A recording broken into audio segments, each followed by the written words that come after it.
श्री स्वामी समर्थ भाग्यश्रीज किचनमध्ये स्वागत आहे। आजची रेसिपी आहे कुरडईची भाजी। चला मग कुरडया भिजून घेतलेल्या आहेत मी 15-20 मिनटं, पाणी काढून घेतलेलं आहे। फोडणीची पण तयारी झालेली आहे। तेल गरम झालं आहे आपलं। जिरे मोहरी घालूया, शेंगदाणे घालूया। अगोदर तेलात टाकायचे शेंगदाणे, नंतर बाकी साहित्य टाकायचं। छान तळले जातात मस्त। कढीपत्ता घातलाय थोडा, हिरव्या मिरच्या पण टाकलेल्या आहेत मी।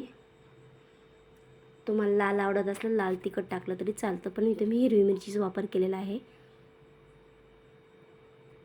बारीक चिरून कांदा पण घेतलेला आहे, एक कांदा घातलेला आहे। छान परतून घेऊया। उन्हाळ्यात सहसा भाज्या भेटत नाही ना, त्यामुळे थोडीशी कुरडईची भाजी पण केली तर मुलं पण आवडीने खाता। थोडीशी हळद घातली, मीठ तेलातच घातलेलं आहे मी, कारण पूर्ण भाजीला कुरडईला लागतं। मग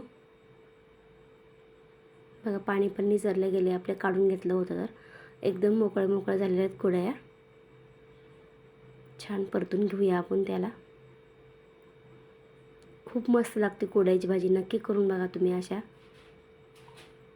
तळ्याला पण कुरडई खात नाहीत पोरं आजकाल, त्यामुळे अशी भाजी जर केली तर आवडीनं पण खाता आणि चव पण लागते आपल्याला पण काहीतरी वेगळी।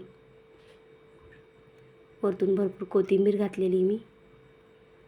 बघा मस्त झाली, मॅगीसारखी दिसते का नाही।